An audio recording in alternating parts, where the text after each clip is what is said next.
The carrots are so good. Yeah. Bite. Little bite.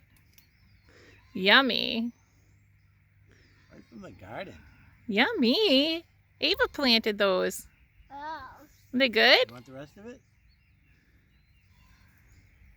Little bite. They good? Good job. Hey, show her the toad that's on the other side. You want to see a toad? Come here.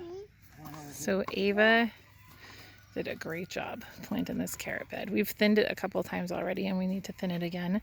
But really, her germination was amazing. She did such a good job. And I have never had luck with carrots, so I'm really impressed. So you can see that along the edges here, we just planted nasturtium not too long ago. And I did plant garlic with this, but I think I planted it too late. And so that did not come up as much as the carrots did, and my hope was to plant them together. So next year I will just have to plant my garlic rows early and then come back in and do the carrots later, if that's how I kind of want to do this. So carrots are doing great. Was it so good? Yeah. And then this is one of our other garden beds. I don't know why my children put a fence post in it, but all right. There are some carrots in here as well. So you can see them here and here. And then we got a big rainstorm right after I planted this, and so it washed some of the lettuce seeds over to the sides. And so we just left it so that we could still get some lettuce. Sometimes gardens are messy, but as long as they're still feeding you, it's not a big deal. And then this is a zucchini, right, babe? Yes. It's really taken off. So this, once we were done harvesting the lettuce that's all around it, the zucchini should really just be taking off. We don't need the grass. Grabbing a piece of grass. And then hopefully some nasturtiums and marigolds will be coming up in the gardens to help repel some pests as well. It's doing good. This is our last little section that we need to put wood chips on. We haven't finished it yet, but you can see that we just put cardboard down over the grass, and it's been really great at keeping any of the weeds out of this area, so we're not weeding walkways. We've got another zucchini plant coming here, and actually I've got some zucchini starting on there. I cannot wait to harvest. And I have some spinach that's finishing up all around it. So the same thing as the lettuce. When the spinach finishes, I'll pull it out and the zucchini will just fill in. And then we have a cabbage coming here. It's getting a little bit eaten. We know we have some caterpillars that are chewing around at the side, so I'm going to probably find an organic solution for that. And then all of the onions are coming in great. I don't know how they're going to be under the surface, but we've been definitely harvesting some of the onion greens for our salads and such, and omelets. So I have some more spinach, and then this is the baby kale that I planted. Let me actually go in the garden. Okay, so this is dwarf kale, and we've been able to use this. I actually want to pull out a lot of this kale and spinach and freeze it, just so I can use it in omelets and smoothies and soups, and then reseed. So I did reseed a few extra cabbages that I had left over, just kind of in the midst of all of that, and we'll see if when I harvest the spinach, if it will take or not. I figured it's better there than in the little plastic pot that it was left in. So here's another one down underneath all of our lettuce that's finishing up. We have more spinach and purple kale. This was beautiful. This came out great. We got a little guy that's making a home in our plastic covering. Another salad bed. So this will have another cabbage coming up. And then I'll just harvest what I can from these, have salads over the next few days. And then I did plant some more lettuce that's coming up, but we'll see because of the warm weather if it will do as well as it did in the cold weather. There's some nasturtiums coming in as well as here. And then our broccoli is doing great. I never had luck with broccoli before, and so I'm really impressed with how well this is doing. And this is, I believe, a cauliflower, but it might be a broccoli as well. There's some marigolds coming up in the middle along with our onions. And I did make a mistake of planting peas, snap peas, with our onions. And next year I just won't plant onions on this side so that they're not planted together. I guess they're not really friends in the garden, but if I get some snap peas, I'll be happy. Normally I have a lot, but I'll plant them in the fall. I've got some purple cabbage here that's doing beautifully, and some marigolds and radishes coming up below. And then the whole border has nasturtiums that hopefully will be filling in and overflowing the sides. I have more this cauliflower growing on this side. Actually, that's almost ready to harvest. And then I have some more cabbage coming in. Purple kale. I think I need to make a soup. What do you think, Sean? Definitely. And then, Good old kale soup. so all of our beds have nasturtiums around the outside edges. And then I kind of just threw a bunch of French marigold seeds in the middle. And once these all kind of pop out, those will be blooming, and I'll put something else where the cabbage and cauliflower and kale have been. And that brings us back to our carrots. I'm just amazed. I wish I'd planted more beds. Well, I'm very grateful that we got in as much as we did. I'll show you the other side. We have to fence that side in, but Sean, you want to walk over to the other garden? Yeah. Come on now.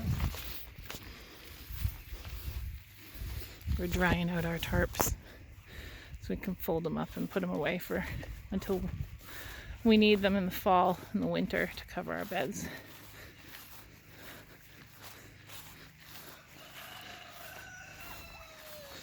Okay, so this is still not completed because we've been in a very busy season, but we have these last 4 beds to put in on this side, and then these ones all got leveled and put in here. We have, all of them have been planted out and are doing well. So each of these beds have, I think I showed this in another video, we have tomato starts here, and then that one has cherry tomatoes all on the corners. And then we have peppers alternating here. And then in the center you can see we have spinach coming up. All these little pinwheel, the shapes are spinach, and then I'll have lettuce on the other side. And we did the other thing on the same thing on the opposite bed. On the edges here, we have marigolds, and there's basil. So each of our corners have basil coming up. There's 8 different types of basil. And then I have marigolds and nasturtiums planted around the outside edges. So here's some more basil coming in. And lots of little marigold plants coming up. Sorry about my nails. My daughter painted them for Mother's Day, and they're definitely past. But there's some more spinach coming up here. More marigolds coming in along the edges. This is more basil. And they just planted this not long ago at all. This is another type of basil.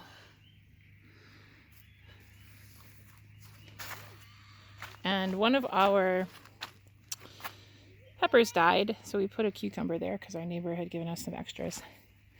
And I know I mentioned this in another video, but these are like, I don't know what you'd call them, compost or worm towers, babe. Yeah, the worm towers. All right, explain to me the concept again.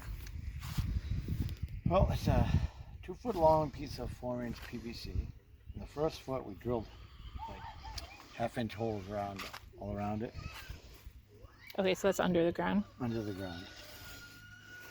And then you just take all your kitchen scraps, your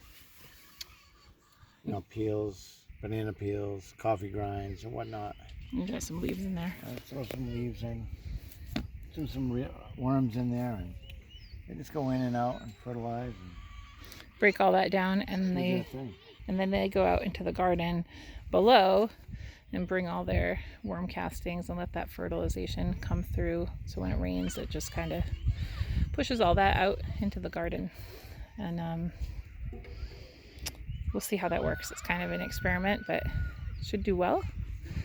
And we've been pinching off all of our suckers and our flowers just for a little bit longer until they have established really good roots. So as much as it kills me to do this, I'm pulling off my flowers, and then I'm also, so see this here, when you have like a little leaf coming between your main stalks. Let me see if I can find one that's a little bit bigger.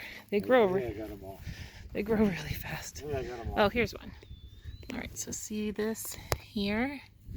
It's in between like your main stalk and one of the branches. These are called suckers. You can let them grow and they'll get tomatoes, but if you pull them off, you'll get a much more manageable plant, and then you just can trellis up the main. You know what they also say? If Vines. they're long enough, you can actually stick them in the ground. They'll get roots. Oh, if you pull off the suckers? Yeah. Oh, yeah. So I have heard that too. So if they're long enough, like let's say it was, let me see. Like if it was a longer piece, you can actually cut them off and try to stick them in the ground, and they will root. Here's another one coming. So these got planted really deep. Here's one. See that one there? That's a sucker too. See how it's between our main stalk and one of the main branches? So I'll pull that off later. And they can act like another little tomato plant. So we should have tomatoes and peppers, cucumbers, spinach, hopefully some salad greens if they don't bolt during the summer. And then we'll be planting out the rest of these beds soon. And then we'll be planting corn over there where the pigs have been. So we're just kind of gonna mow and level that out, and then we will plant some corn and pumpkins over in that area where the pigs have been, right? Yeah. All right, the garden's growing. It's getting there. Yeah, salad for dinner. Very good. All right, like, subscribe, and share to Full and Family Farm, and we'll be posting more updates soon. Thank you.